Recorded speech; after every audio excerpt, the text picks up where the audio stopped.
Halo entrepreneur, kita sekarang mau belajar dari seseorang anak milenial tapi punya bisnisnya luar biasa banget. Nah,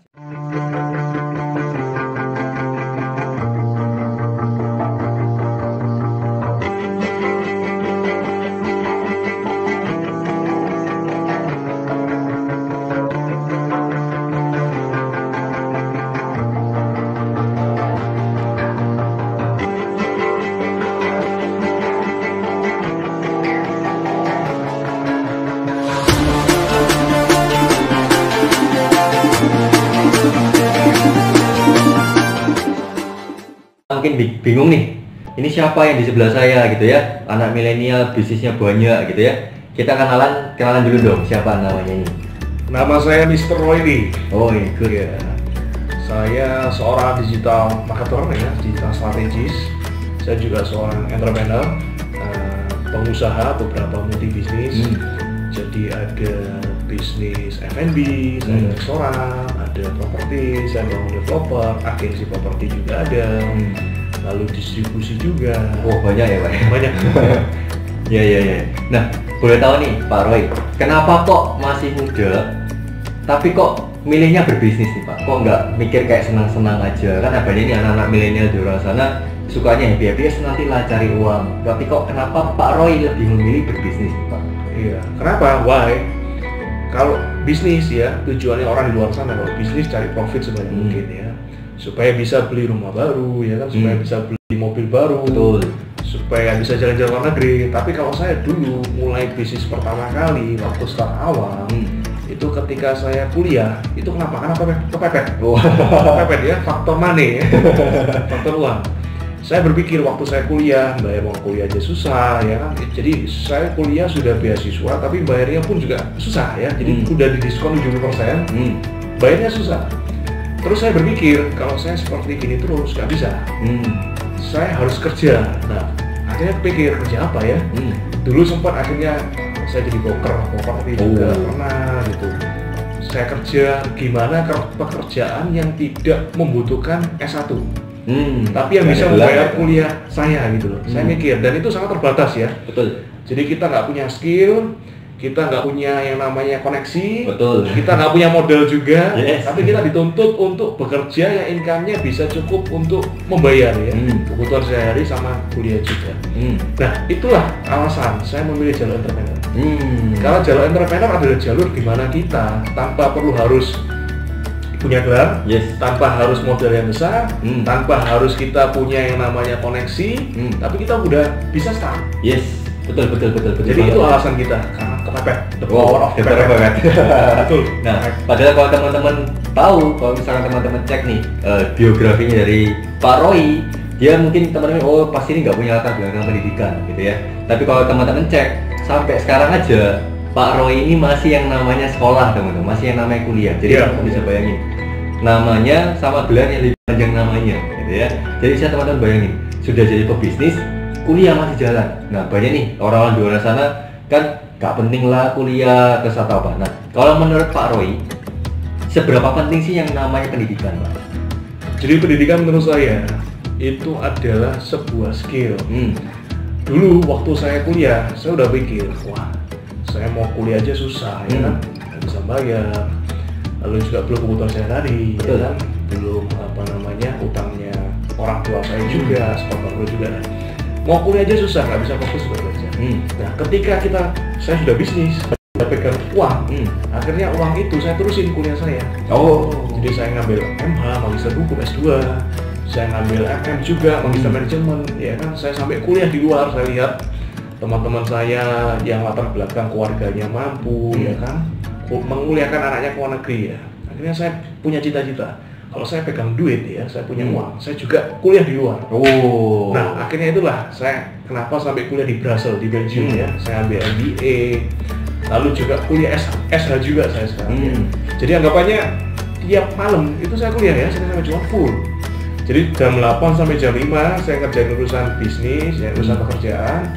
Di atas itu saya kuliah, jadi sampai malam, sampai rumah itu sekitar jam 11. Belum belajar kalau ada ujian, ya kan, belum kerja PR, belum kalau ada lembur urusan pekerjaan, belum yang ngurusin yang lain. Jadi kita harus benar-benar pintar untuk memanage waktu. Tapi itulah yang membentuk kita. Jadi pendidikan itu adalah ketika Anda ya, kamu semua punya yang namanya resource sumber daya, dan sumber daya itu dimaksimalkan. Untuk apa? Untuk mengupgrade diri kita sendiri. Betul.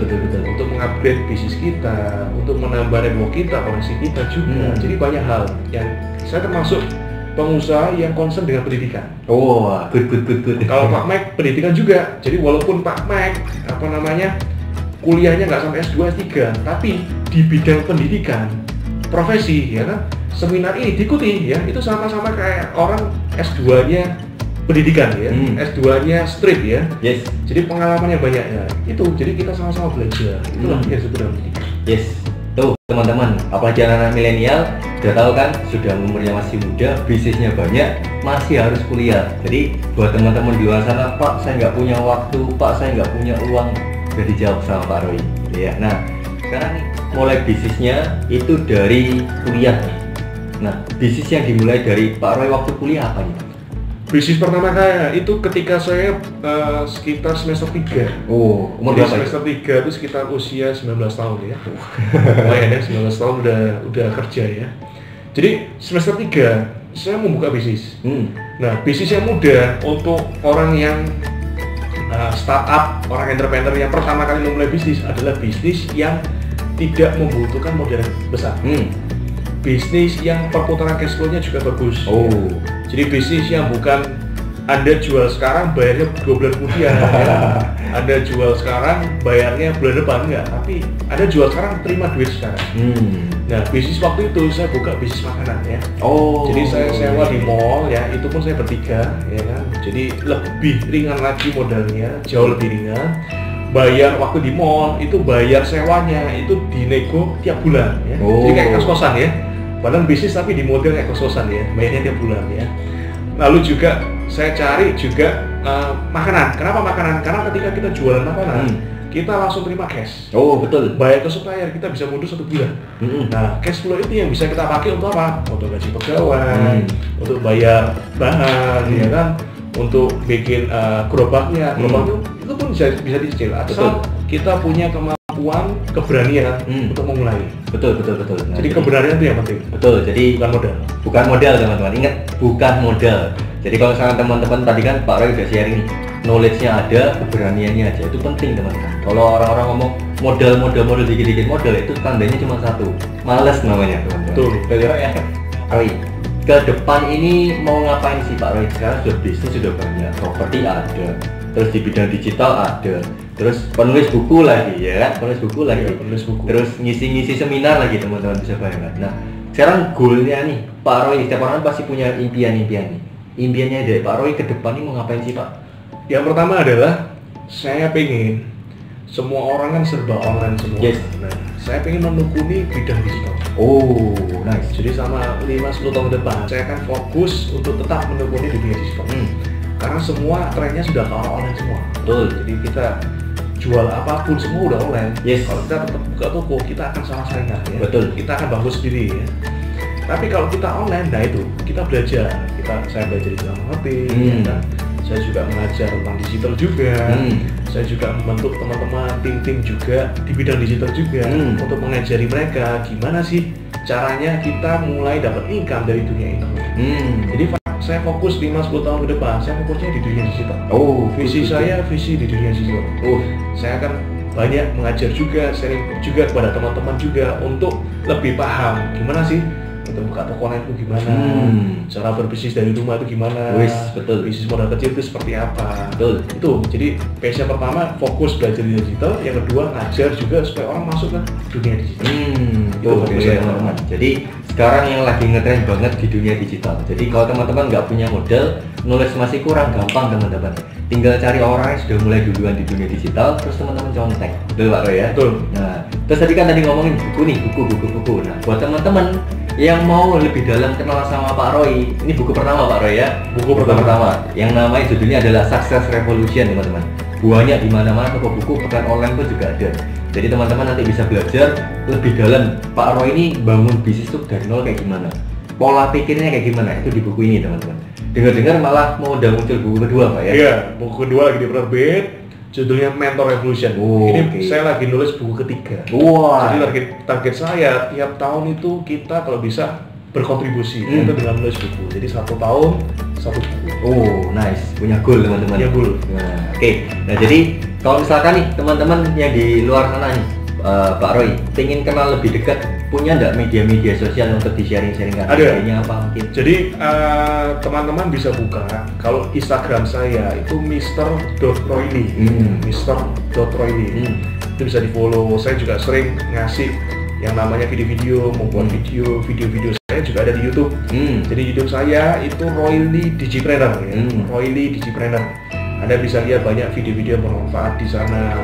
Kita juga ada Telegram ya kan, kelas Digipreneur namanya. Macam-macam. Tapi tujuan saya adalah sharing. Jadi kalau saya sharing bisa berubah melalui buku ya kan.